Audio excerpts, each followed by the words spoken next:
اعوذ باللہ من الشیطان الرجیم بسم اللہ الرحمن الرحیم السلام علیکم ورحمۃ اللہ وبرکاتہ۔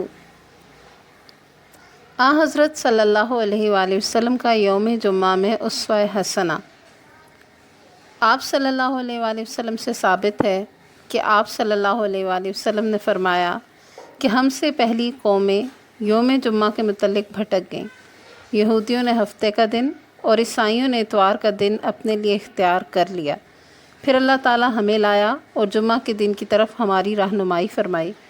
اس طرح ترتیب یوں ہو گئی کہ جمعہ، ہفتہ اور اتوار، چنانچہ وہ لوگ قیامت کے دن ہم سے پیچھے ہوں گے۔ ہم دنیا میں بعد میں ہیں، لیکن قیامت کے دن آگے آگے ہوں گے اور ہمارے فیصلے تمام مخلوق سے پہلے ہوں گے۔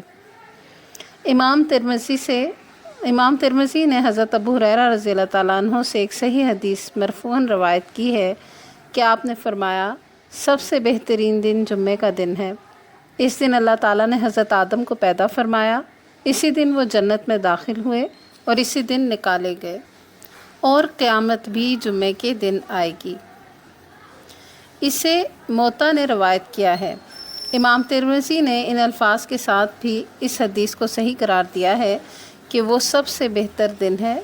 اسی دن آدم علیہ السلام پیدا کیے گئے، زمین پر اتارے گئے، ان کی توبہ قبول ہوئی اور ان کی وفات ہوئی، اور اسی دن قیامت آئے گی۔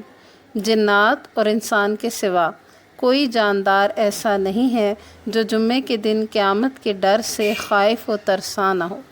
اس میں ایسی مبارک گھڑی بھی آتی ہے کہ جب کوئی مسلمان نماز پڑھتے ہوئے اللہ تعالیٰ سے دعا کرتا ہے تو وہ اسے عطا کر دیتا ہے۔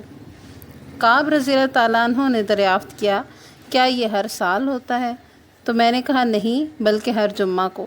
پھر انہوں نے تورات کھول کر پڑھی اور کہا کہ رسول اللہ صلی اللہ علیہ وآلہ وسلم نے سچ فرمایا۔ حضرت ابو ہریرہ رضی اللہ عنہ بتاتے ہیں، پھر میں نے عبداللہ بن سلام سے ملاقات کی تو میں نے ان کے سامنے حضرت کعب کی مجلس اور واقعہ کا تذکرہ کیا، تو انہوں نے کہا کہ میں جانتا ہوں وہ گھڑی کون سی ہے۔ میں نے عرض کیا، پھر مجھے بھی بتا دیجئے۔ چنانچہ انہوں نے فرمایا کہ یہ جمعے کے دن کی آخری گھڑی ہے۔ میں نے عرض کیا، وہ کس طرح؟ جبکہ نبی صلی اللہ علیہ وآلہ وسلم نے فرمایا کہ اس گھڑی میں جب کوئی مسلمان نماز پڑھتے ہوئے اللہ تعالیٰ سے دعا کرے گا تو اللہ تعالیٰ اس کی دعا ضرور قبول کرے گا۔ حضرت ابن سلام نے فرمایا، کیا رسول اللہ صلی اللہ علیہ وآلہ وسلم نے یہ نہیں فرمایا کہ جو کسی جگہ بیٹھے اور نماز کا انتظار کر رہا ہو تو نماز پڑھنے تک گویا وہ نماز ہی میں مشغول رہتا ہے؟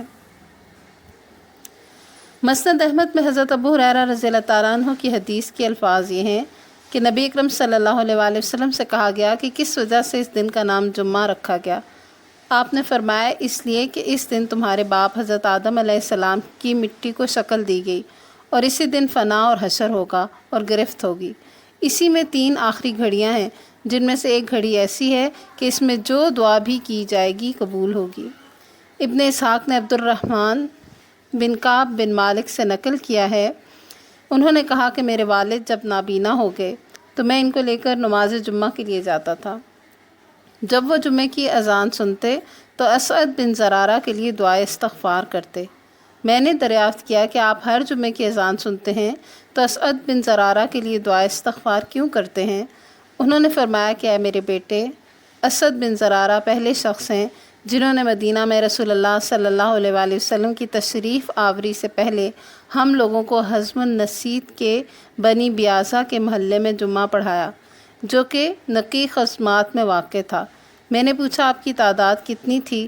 انہوں نے کہا 40۔ امام بہقی کہتے ہیں یہ حدیث حسن اور صحیح الاسناد ہے۔ پھر رسول اللہ صلی اللہ علیہ وآلہ وسلم مدینہ تشریف لائے اور قباء میں دوشنبہ، منگل، بدھ اور جمعرات تک قیام پذیر ہو کر مسجد قباء کی بنیاد ڈالی۔ پھر وہاں سے جمعے کے دن روانہ ہوئے، اور جب بنی سالم بن عوف کے علاقے میں پہنچے تو جمعے کی نماز کا وقت ہو گیا۔ آپ نے وادی کے اندر واقع مسجد میں جمعے کی نماز ادا فرمائی۔ یہ جمعہ مسجد نبوی کی تعمیر سے قبل پڑھا گیا تھا۔ ابن اسحاق فرماتے ہیں کہ حضرت صلی اللہ علیہ وآلہ وسلم نے جو پہلا خطبہ دیا وہ مجھے ابو سلمہ بن عبد الرحمن کے واسطے سے پہنچا۔ ہم اللہ تعالیٰ کی پناہ چاہتے ہیں کہ رسول اللہ صلی اللہ علیہ وآلہ وسلم کی طرف ایسی بات منسوب کریں جو آپ نے نہیں فرمائی ہو۔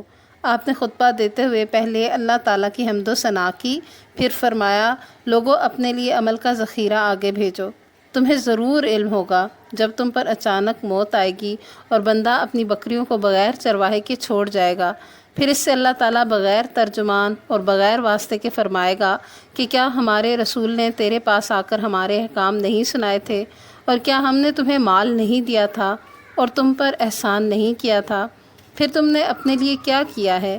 وہ دائیں بائیں نظر ڈالے گا تو کچھ نہ دیکھ سکے گا، پھر آگے دیکھے گا تو جہنم کے علاوہ کچھ نہ دیکھے گا۔ اس لیے جو شخص اپنے آپ کو جہنم سے بچا سکے، خواہ کھجور کے ٹکڑے ہی سے، تو ضرور بچا لے۔ جس کے پاس یہ بھی نہ ہو تو اچھی بات ہی بولے، اس لیے کہ اس سے بھی نیکی کا 10 گنا سے 700 گنا تک ثواب ملتا ہے۔ والسلام علیکم ورحمۃ اللہ وبرکاتہ۔ ابن اسحاق کہتے ہیں کہ پھر رسول اللہ صلی اللہ علیہ وآلہ وسلم نے دوسری مرتبہ خطبہ دیا تو یہ فرمایا کہ سب تعریفیں اللہ کے لیے ہیں، اس کی تعریف کرتا ہوں اور اس کی مدد چاہتا ہوں، اور اپنی جانوں کے شر سے اور اپنے برے اعمال سے اللہ کی پناہ چاہتے ہیں۔ جسے اللہ ہدایت دے اسے کوئی گمراہ کرنے والا نہیں، اور جسے وہ گمراہ کرے اسے کوئی ہدایت دینے والا نہیں۔ میں گواہی دیتا ہوں کہ اللہ کے سوا کوئی معبود نہیں، وہ تنہا ہے، اس کا کوئی شریک نہیں۔ بے شک سب سے بہترین کلام اللہ کی کتاب ہے۔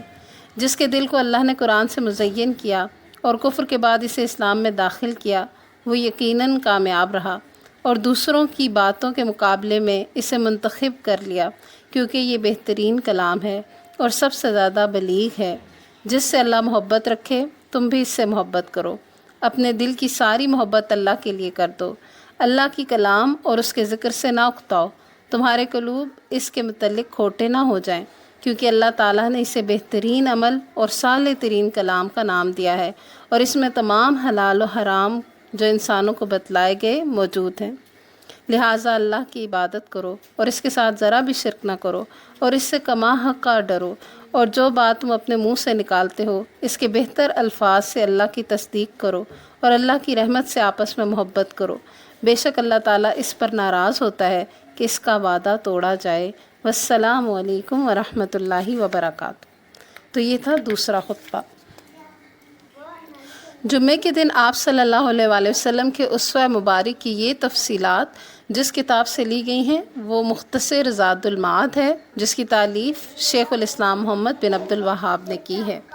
اللہ تعالیٰ ہمیں جمعے کے دن کی برکتیں اور رحمتیں سمیٹنے کی توفیق عطا فرمائے، اور اپنے خاص فضل سے ہمیں ہمیشہ نوازے رکھے اور عافیت میں رکھے۔ آمین۔ والسلام علیکم ورحمۃ اللہ وبرکاتہ۔